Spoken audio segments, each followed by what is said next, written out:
नमस्कार दोस्तों, आप सभी का स्वागत है हमारे इस नए YouTube चैनल के ऊपर। हम फिज़िक्स की बात कर रहे हैं। लास्ट टाइम हमने देखा था, जो हमने फार्मूला जनरेट किया था ड्रिफ्ट वेलोसिटी, ठीक है। उसके अलावा फिर हमने उसके अंदर रेसिस्टिविटी था, उसका हमने फार्मूला डराइव किया था। बहुत इंपॉर्टेंट था और ये बार बार रिपीटेड क्वेश्चन आपके आते हैं, हमेशा आते हैं, ठीक है। तो ये आपको बहुत ध्यान देने वाली बात है कि ये जो आपके टॉपिक्स हैं ये बार बार रिपीट होके आते हैं। आज हम बेसिकली 2 या 3 टॉपिक पढ़ेंगे एक ही वीडियो में, क्योंकि ये जो टॉपिक्स हैं बहुत छोटे छोटे हैं, कोई ज़्यादा बड़े नहीं हैं, उनमें समझाने में भी इतना ज़्यादा टाइम नहीं लगेगा। बेसिक फार्मूला बेस टॉपिक्स हैं, तो ये उनके साथ में अटैच होके आ जाते हैं। जैसे कि अगर आपको रेसिस्टिविटी का फार्मूला पूछ लिया, साथ में जे सिग्मा ई का बीच में रिलेशन पूछ लेगा, तो वो सब चीज़ें इसके साथ में आती है। मतलब ये अलग से नहीं पूछे जाते, इनके ऊपर बेसिकली आपको उनके साथ में ये टॉपिक्स मिलेंगे, ठीक है। फिर हम इसके बाद में जो है फिर हम सीरीज़ और पैरेलल पढ़ेंगे, रेजिस्टेंस को कैसे हम करते हैं। उसके बाद पोटेंशियोमीटर और ईएमएफ पढ़ेंगे। किसी बैटरी, हम बार बार बैटरी का वी वोल्टेज की जो बात करते हैं उसको कैसे डिफाइन करेंगे, वो सब चीज़ें हम अपने नेक्स्ट वीडियो में पढ़ लेंगे। आज हम छोटा टॉपिक ही रहेगा, ज़्यादा बड़ा टॉपिक नहीं रहेगा। पहले तो हम पढ़ेंगे करंट डेंसिटी। करंट डेंसिटी, ठीक है। पहला पढ़ेंगे हम करंट डेंसिटी, उसके बाद में फिर हम सिग्मा, जे और ई, बहुत इंपॉर्टेंट होता है ये फॉर्मूला, कैसे हम डेराइव करेंगे वो सब चीज़ें हम पढ़ लेंगे, ठीक है। तो देखो करंट डेंसिटी क्या होता है। करंट डेंसिटी को हम डिनोट करते हैं, सबसे पहले तो आप ये देखें कि हम इसको जे से डिनोट करते हैं। करंट डेंसिटी क्या होती है, देखो नाम से ही हमारे को पता लग रहा है करंट डेंसिटी। करंट डेंसिटी का मतलब ये हो गया, मान लीजिए ये आपका कोई कंडक्टर है, ठीक है, और ये आपका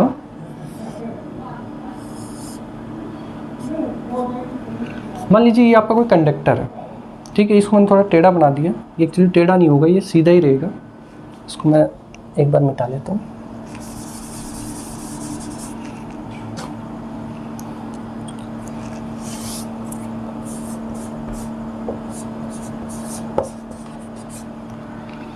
मान लीजिए ये आपका कोई कंडक्टर है, ठीक है। ये कंडक्टर मटेरियल है जिसकी लेंथ आपकी L गिवन है। यहाँ तक किसी को कोई दिक्कत नहीं होनी चाहिए। मान लेते हैं कि ये मेरा एक कंडक्टर है जिसकी लेंथ मेरी L है, ठीक है। अब देखो इस पे मैंने करंट फ्लो कराया, जिसकी डायरेक्शन इधर है, ये बाहर की तरफ। देखो हमेशा आउटवर्ड ही होती है, जो आपका प्लेन होता है ना उसके हमेशा आउटवर्ड में ही इसकी डायरेक्शन होती है, ठीक है। ये मान लो आप कि आपने इसमें इलेक्ट्रिकल फील्ड में रखा, तो आपके इलेक्ट्रॉन्स जो हैं वो उनका मूवमेंट इधर होगा, ठीक है। वो सब चीज़ है। आप चाहो तो एक बैटरी वोल्टेज भी लगा सकते हो। मैंने इसको वोल्टेज V से लगा दिया। यहाँ तक किसी को कोई दिक्कत नहीं है। ये यहाँ से अपना सर्किट निकल रहा है, यहाँ से आई निकल रही है और ये वापस आई आ जाएगी, ठीक है। सॉरी। सबसे पहले मैंने क्या किया, एक कंडक्टर लिया जिसकी लेंथ L है, ठीक है। इलेक्ट्रिकल फील्ड जनरेट किया जिसकी डायरेक्शन इधर है, आपके इलेक्ट्रॉन्स के फ्लो की डायरेक्शन इधर होगी। ये आपका वोल्टेज V है और इससे आपका एक सर्किट पूरा रेडी हो रहा है। तो अब आप देखिए क्या करेंगे। करंट डेंसिटी होती क्या है, किसी भी कंडक्टर के अंदर, मान लीजिए ये कोई कंडक्टर है, इसके अंदर किसी भी पॉइंट पे अगर आप I/A, मतलब कितना एम्पियर करंट है और कितना उसका आपके पास में A है। A का मतलब हो गया आपका क्रॉस सेक्शन एरिया। मतलब कोई कंडक्टर, मान लीजिए यही कोई एक कंडक्टर है, ठीक है। यहाँ आपका क्रॉस सेक्शन एरिया हर जगह A होगा अलग अलग, ठीक है। क्रॉस सेक्शन एरिया A रहेगा, तो आपका कितना करंट फ्लो हो रहा है अपॉन कितना इसका क्रॉस सेक्शन एरिया, किसी भी पॉइंट पे आप निकाल सकते हो। तो करंट डेंसिटी हमेशा आप किसी एक पॉइंट के लिए निकालोगे, ये ओवरऑल नहीं होती है कि करंट डेंसिटी कहीं पे ज़्यादा होगी कहीं पे कम होगी, ये तो आपको बिल्कुल पता है। देखिए इसको आप ऐसे समझें कि आप किसी रोड पे जा रहे हैं और वहाँ पर आपको पता है कि यहाँ से मुझे वहाँ तक जाने में अराउंड 10 मिनट्स लगेंगे, ठीक है। आप निकले, हो सकता है आपको रोड खाली मिले, आप 8 मिनट में ही पहुँच जाओ, आपको 10 मिनट्स लग रहे थे, 10 मिनट का समय लग रहा था, आपका टाइम था 10 मिनट, बट हो सकता है कि अगर आपको ट्रैफिक नहीं मिलेगा तो आप 8 मिनट में पहुंच सकते हो, और हो सकता है कि आपको उस दिन ट्रैफिक ज़्यादा मिल जाए तो आप 15 मिनट्स में भी पहुंच सकते हो। तो इतनी बात आपको क्लियर हो गई। तो मतलब कहने का मतलब ये है कि जहाँ डेंसिटी, देखो डेंसिटी का मतलब ही क्या होता है, बिल्कुल अब मैं सिंपल वे में आपसे बात करूँ तो डेंसिटी का मतलब होता है कि वहाँ कितने सारे इलेक्ट्रॉन्स बैठे हुए हैं। ज़्यादा भीड़ भाड़ होगी इलेक्ट्रॉन्स की तो भी आपके इलेक्ट्रॉन्स को निकलने में प्रॉब्लम्स आएंगे, कोलिजन्स होंगे, ठीक है। तो आपका डेंसिटी का मतलब यही हो गया कि कितना इसके अंदर एरिया है, ठीक है, जहाँ से ये इलेक्ट्रॉन्स का फ्लो होगा। पहली चीज़ ये समझने में आता है।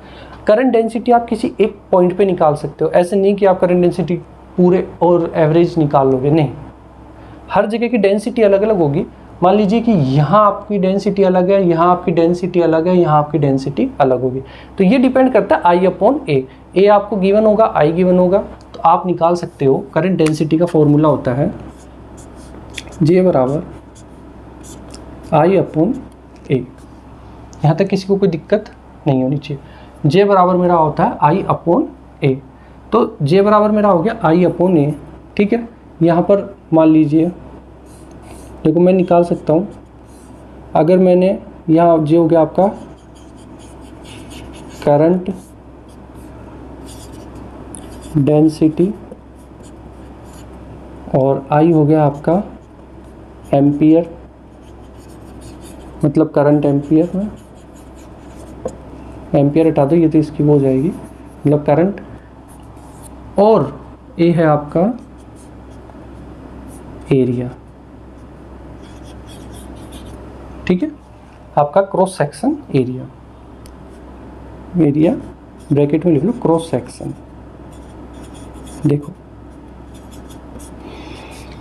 यहाँ तक सबको बात समझ में आ गई कि करंट डेंसिटी क्या होती है। देखो नाम से ही इसके पता लगे करंट की डेंसिटी कहाँ ज़्यादा होगी कहाँ कम होगी, वही आपकी करंट डेंसिटी होगी। मतलब कि आपके ए पे डिपेंड करता है, ए आपका अगर वेरी करता है इस कंडक्टर में कहीं पे भी तो आपका जे भी वेरी कर जाएगा।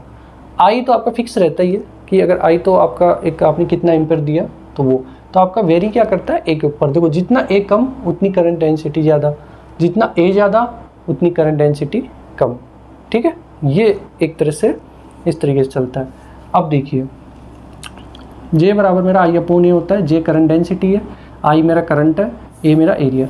अगर मैं एक करंट डेंसिटी की बात करूं, अगर मैं 1 एम्पियर ले लेता हूं और ए बराबर में 1 सेंटीमीटर पर सेकेंड 1 सेंटीमीटर स्क्वायर ले लेता हूं, तो मेरा एम्पियर पर सेंटीमीटर स्क्वायर मेरी करंट डेंसिटी हो जाएगी। ये आप चाहे डाल के देख लेना, ए बराबर 1 एम्पियर, ठीक है, और आई बराबर आपका 1 एम्पियर, ए बराबर आप डाल दीजिएगा 1 सेंटीमीटर स्क्वायर या 1 mm स्क्वायर, जो आपकी इच्छा हो डाल दोगे तो आपको करंट डेंसिटी उसी फॉर्मेट में आपको मिल जाएगी, ठीक है। तो करंट डेंसिटी बेसिकली क्या हुई, आपकी किसी भी कंडक्टर के अंदर कितना, किसी एरिया में पर्टिकुलर एरिया वाइज में वहाँ कितना करंट फ्लो हो रहा है उसकी डेंसिटी ही करंट डेंसिटी होती है, ठीक है।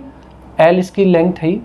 अब ये आपकी इंस्टेंट निकालते हो आप, मतलब किसी भी एक एरिया का पर्टिकुलर निकाल सकते हो, हर जगह का आप पूरा एवरेज नहीं निकाल सकते कि है ना पूरा एवरेज आपने करंट डेंसिटी, एक पर्टिकुलर एरिया की करंट डेंसिटी आप निकाल सकते हो। तो जे बराबर मेरा होता है आई अपॉन ए, ठीक है। जे आपका करंट डेंसिटी, आई आपका करंट और ए हो गया आपका क्रॉस सेक्शन एरिया। तो करंट डेंसिटी देखो इतना ही है, ठीक है। बस आपको ये पता होना चाहिए करंट डेंसिटी होती क्या है, जे बराबर आई अपॉन ए इसका फॉर्मूला होता है, ठीक है। अब मैं बात करता हूँ मैं इसको थोड़ा रफ कर लेता हूँ।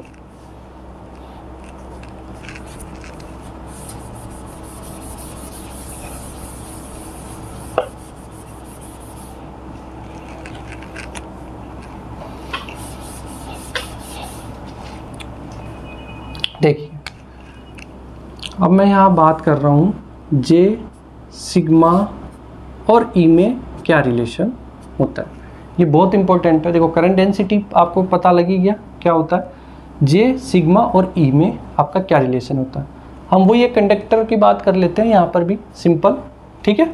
और वही क्रॉस सेक्शन एरिया है, आपका वोल्टेज वी है, यहाँ से आपका एम्पियर गया, आपका इलेक्ट्रिकल फील्ड इधर जनरेट हो रहा है और आपके फ्लो ऑफ इलेक्ट्रॉन्स का डायरेक्शन उधर है।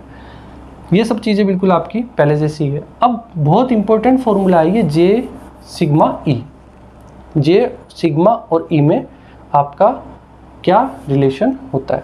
तो देखिए, आप सबसे पहले देखो, आपको पता है आई बराबर N E A V D होता है। ये मैंने आपको पहले बताया था जब हमने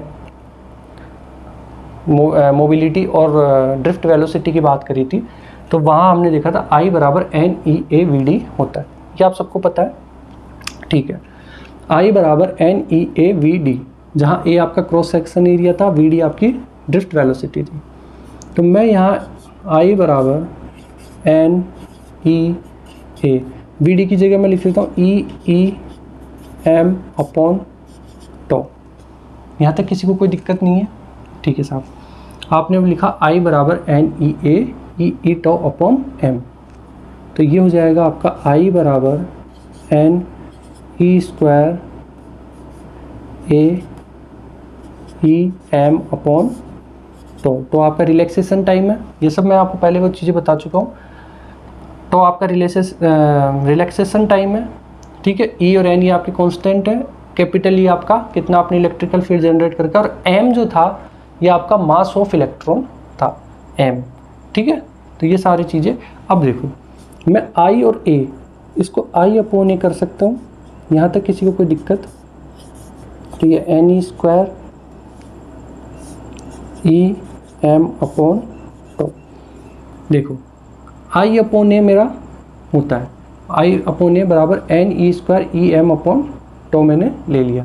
अब देखिए, आई अपॉन ए क्या होता है मेरा? अभी मैंने पढ़ा था जी, ठीक है। और ये आपका होता है, देखो, n e square e upon tau. ये देखो, ई तो आपका बाहर निकाल लेता हूँ मैं, ये आपका हो गया n e square m upon tau. ये आपका होता है रो, ये आपने पढ़ा था, ठीक है। और सिग्मा जो होता है वो होता है 1 अपॉन रो, ठीक है। तो देखो, जे बराबर N e square upon tau, तो ये हो जाएगा मेरा 1 अपॉन रो इंटू ई, और मैं सिग्मा की वैल्यू यहाँ जानता हूँ, तो ये हो जाएगा मेरा जे बराबर सिग्मा ई। बहुत इंपॉर्टेंट ये फॉर्मूला है।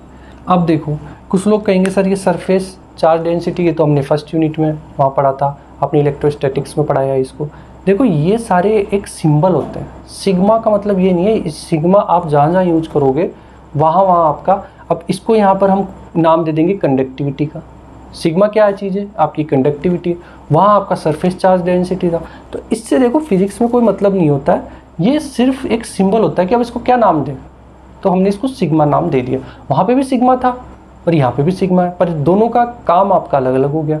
यहाँ सिग्मा आपका कंडक्टिविटी हो गया भाई, जितना ज़्यादा आपकी रेसिस्टिविटी कम होगी आपकी कंडक्टिविटी उतनी ही ज़्यादा हो जाएगी। यहाँ सिग्मा आप लिख सकते हो कंडक्टिविटी,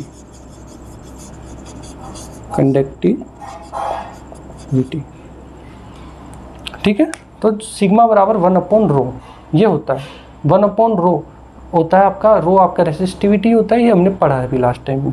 तो देखो, ये n e square upon m into tau ये होता है 1 अपॉन रो। तो जे बराबर 1 अपॉन रो इंटू ई, तो जे बराबर मेरा हो जाएगा सिग्मा ई। सीधी बात है, जितनी ज़्यादा आपकी रेसिस्टिविटी होगी आपकी कंडक्टिविटी उतनी ही कम होगी भाई।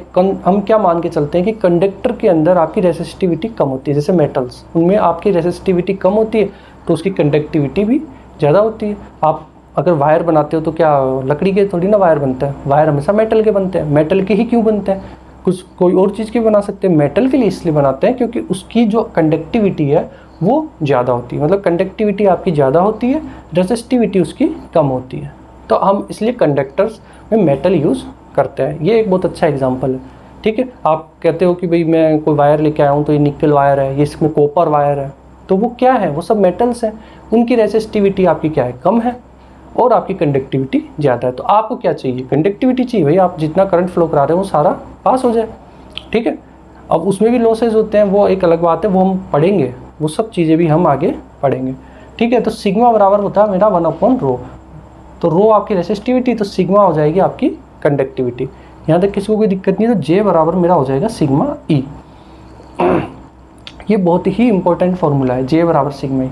तो मैंने इसके साथ ही इसको आज लेने का मेरा मकसद ये था कि आपको पहले करंट डेंसिटी समझा दी जाए थोड़ा, उसका क्या प्रिंसिपल है, उसके साथ में आपका जे और सिग्मा ई ये आपका कंसेप्ट बता दिया जाए। तो अब आपका देखो इसमें 3 कंसेप्ट बन गए, ड्रिफ्ट वेलोसिटी एंड मोबिलिटी, ये बहुत इंपॉर्टेंट है, ठीक है। आपका करंट का जो प्रिंसिपल है वो है ही, उसके साथ में करंट डेंसिटी और जे और सिग्मा ई, ये अलग टॉपिक है, करंट डेंसिटी और ये जे सिग्मा ई में आपका ये रिलेशन है, ठीक है, जे सिग्मा ई में रिलेशन। तो मैंने क्या कि इसी ए के डायग्राम से मैंने आपको करंट डेंसिटी भी समझा दिया और इसी डायग्राम से मैंने आपको जे सिग्मा ई में रिलेशन भी समझा दिया। इसके अलावा भी आप देखो कि आपका जो टेम्परेचर होता है, अगर आप जैसे जैसे आप किसी का टेम्परेचर बढ़ाते हो किसी भी मेटल का, तो उसका रेजिस्टेंस भी बढ़ेगा, उसकी आपकी रेसिस्टिविटी भी बढ़ जाएगी, ठीक है। अब कुछ लोग कहेंगे सर टेम्परेचर बढ़ाया है तो इलेक्ट्रॉन्स को तो पावर मिल रही है, वो तो दौड़ लगा देगा, नहीं। उसके साथ में मैंने आपको समझाया था एल भी बढ़ जाएगा, आपका ए कम हो जाएगा, ठीक है। अगर ए कम होगा तो आपका रो आपका इंक्रीज हो जाएगा, मतलब रेसिस्टिविटी बढ़ जाएगी। तो वो सब कारण उसकी एनर्जी को, और फिर उसके साथ साथ देखो एटम्स भी होते हैं, केमिस्ट्री में हम जानते हैं कि एटम्स होते हैं, वो भी तो आपस में वाइब्रेट करेंगे, जब उनको भी एनर्जी मिलेगी तो बेचारे इलेक्ट्रॉन को निकलने का रास्ता और कम हो जाएगा। तो वो सब चीज़ों को, सभी चीज़ों को पूरा कंसिडर करके हम ये कंक्लूजन पे जाते हैं कि अगर आपका टेम्परेचर बढ़ता है तो आपकी रेसिस्टिविटी भी बढ़ती है, इलेक्ट्रॉन्स का फ्लो, इलेक्ट्रॉन्स की एनर्जी तो बढ़ेगी, पर लेकिन उसके साथ साथ मान लीजिए कोई पहलवान है, उसको आपने 3 उसके सारे पंच उसको आते हैं, अब उसमें आपने उसका एक पंच उसका फ्री कर दिया, बाकी 3 लॉक कर दिए, तो क्या वो कभी जीत पाएगा? नहीं, क्योंकि आप उसके आपने 3 पंच तो लॉक कर दिए और एक कहा कि सिर्फ एक फ्री, आप एक ही यूज़ कर सकते हो, उसको सारे पंच यूज़ करने पड़ेंगे, तब वो जाके वहाँ पर विन सिचुएशन में आएगा। सिमिलरली आपके इलेक्ट्रॉन के साथ भी रहेगा, एनर्जी तो बढ़ रही है पर साथ में उस एटम्स में वाइब्रेशन हो रहा है, उस एनर्जी का आप क्या करोगे, साथ में उसकी लेंथ बढ़ जाएगी, उसको ज़्यादा चलना पड़ेगा, ठीक है। आपका ए कम हो जाएगा, ए कम होगा तो डेंसिटी बढ़ जाएगी, वहाँ और इलेक्ट्रॉन्स हैं वो भी पास पास आ जाएंगे, तो धक्का मुक्की हो जाएगी इलेक्ट्रॉन्स के बीच में, अगर हम सिंपल लैंग्वेज में बात करें तो वो सब चीज़ें भी आपकी कंसिडर की जाती है, सारे पॉइंट्स आपके कंसिडर किए जाते हैं, ठीक है। तो ये हमारा होता है, देखो करंट डेंसिटी जे का मैंने निकाल लिया, जे सिग्मा और ई के बीच में एक रिलेशन निकाल लिया, ये बहुत इंपॉर्टेंट है, इसको आप और इसको उनके साथ में रखो, ड्रिफ्ट वेलोसिटी एंड मोबिलिटी और साथ में current density J sigma E, इन सब के फॉर्मूले मिला के एक क्वेश्चन पूरा बड़ा आ जाता है।